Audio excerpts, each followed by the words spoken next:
Hi, everyone. I'm Stephanie Morris. I'm the CEO of Shape America, and welcome to Shape Unplugged Season 4. We're really excited to kick this season off with hearing from our amazing leaders of our task force revising the National K-12 Physical Education Standards.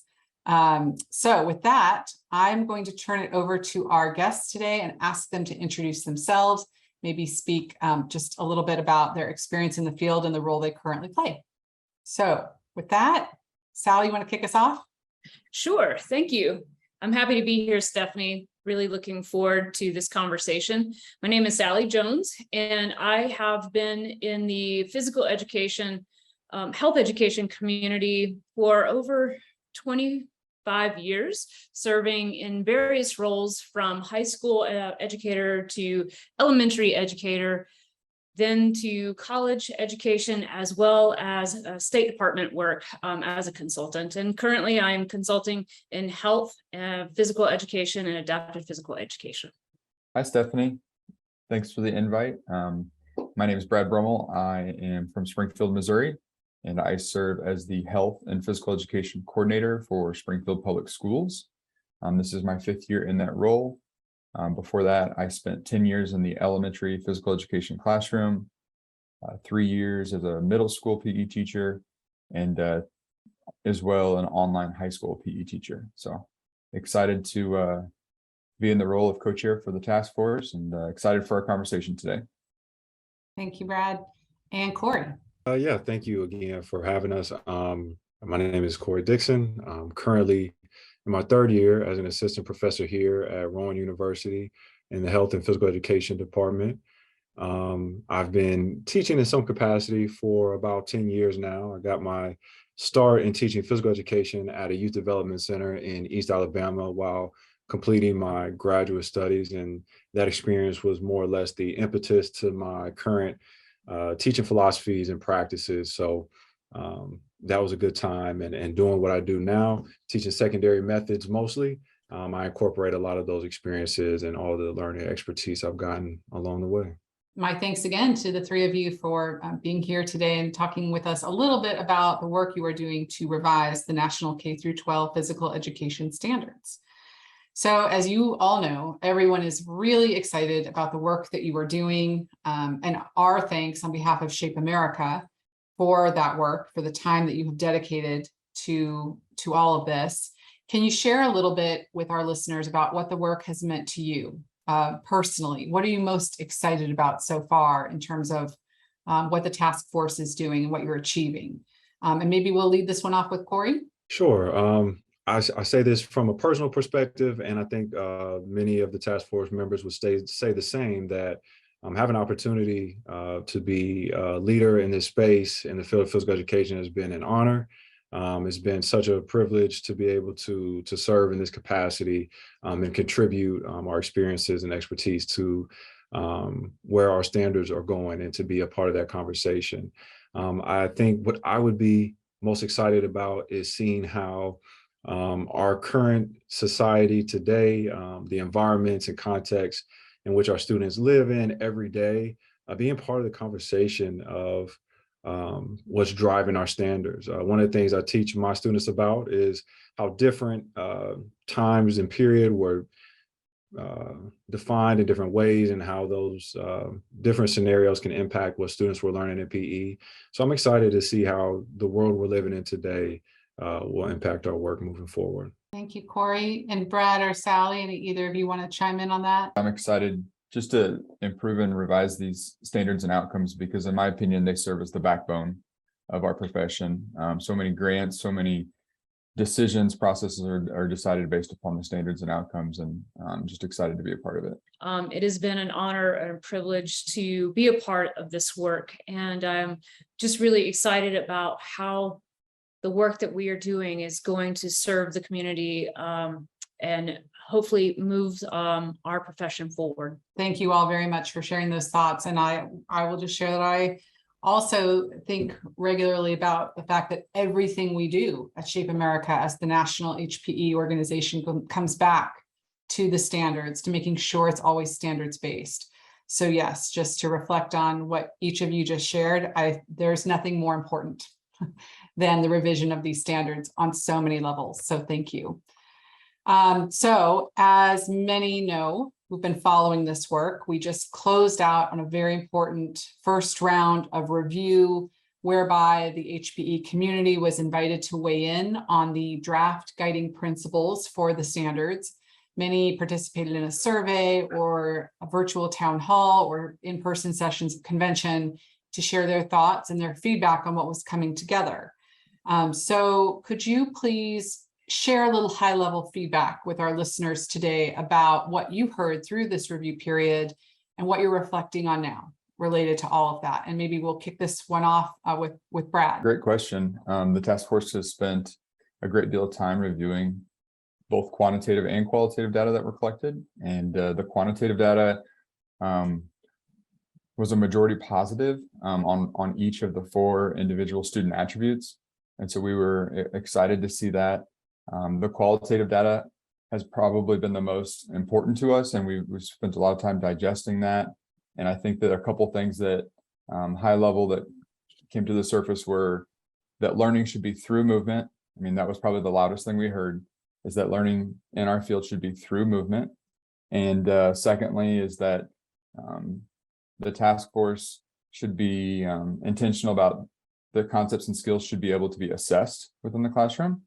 And then I guess lastly that these skills and concepts should be helping students for their lifetime, right? There's no end outcome. These skills and concepts are setting students up for a lifetime of health and wellness. I would say just to reiterate a lot of what Brad was saying, just how genuinely appreciative we are and grateful for each and every comment, whether that been a survey response or an open-end response, that every comment and every statistic that we pulled has been has value. We appreciate it, and as we continue to move forward, strongly encourage individuals to participate in opportunities we have to continue to give feedback. Thank you both very much. Really, really interesting to hear your reflections on all of this.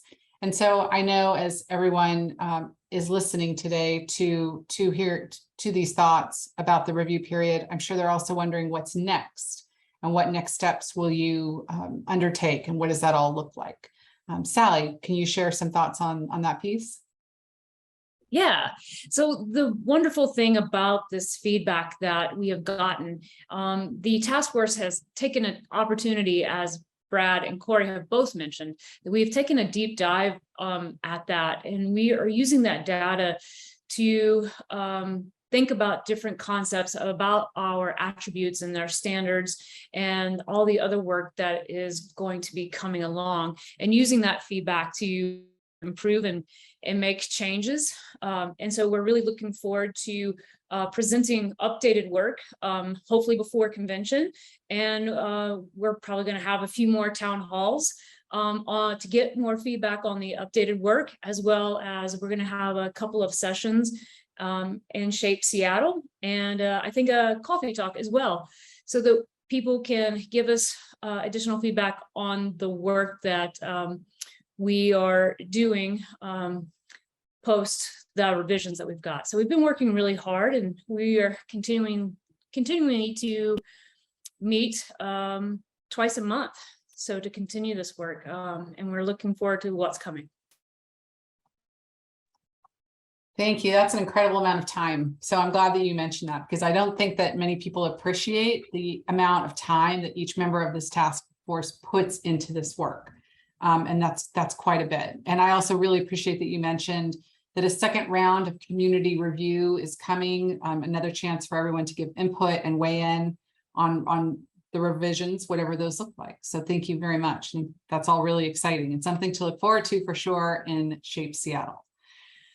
So finally, when the three of you stop and reflect on this work that you're doing to revise the standards, you must also be thinking about how this impacts the overall future of physical education, what PE actually looks like, right, in 5 years' time and 10 years' time, and so on.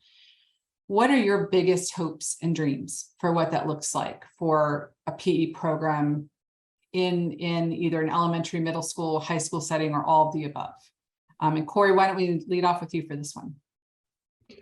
Sure. When I think about the overall future of physical education, it really makes me think about the strong and consistent legacy that physical education has had. When we think about our overall goal for our students in physical education, having the knowledge, skills, and dispositions to be physically active, to really champion physical education as a pedagogically sound learning process that addresses every domain of learning.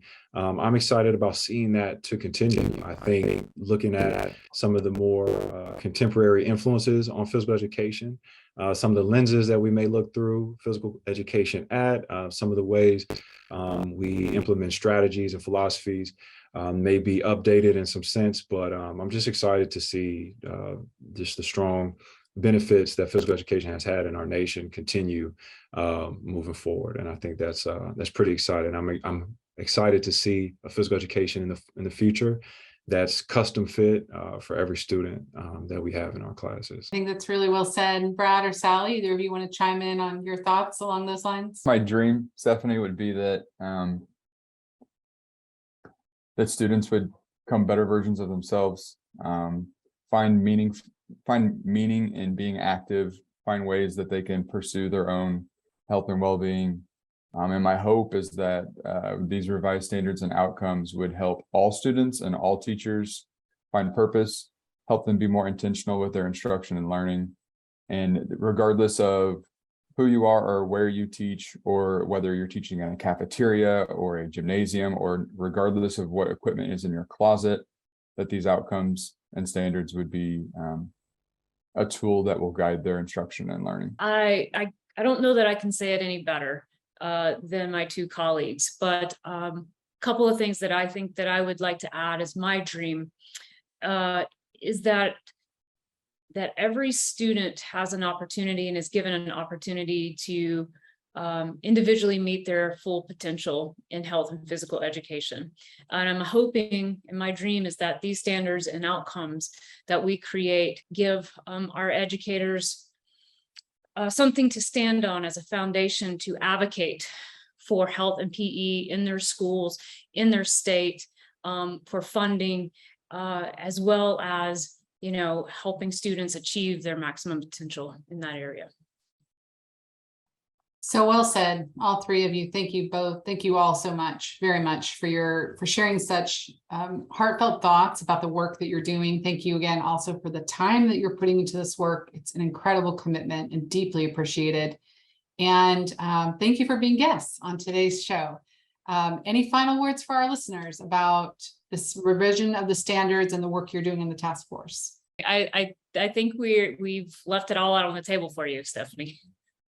Stephanie, I would add and just thank everyone for their patience, because the work that we're doing is hard work. It's work that's it's slow work. It's, if we want to get it right, we have to take our time.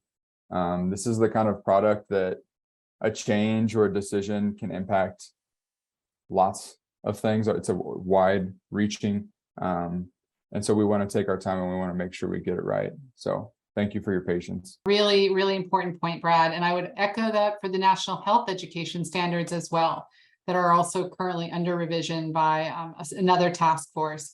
I think there is so much appreciation for the thought and the care and the time that both task forces are putting into the revision of each set of standards. And yes, to your point, Brad, to the point each of you have made in different ways, it is important to take this time. It's thoughtful work, and to hear from the community at times and receive that feedback. And we do appreciate the community's patience as we move through this revision work for both sets of standards. All right, with that, thank you all very much again for being guests. I really appreciate your time. Thank you everybody who's listening today to Shape Unplugged. I hope you tune into our next episode as well. And with that, we're out. Thank you so much, everybody. Bye-bye.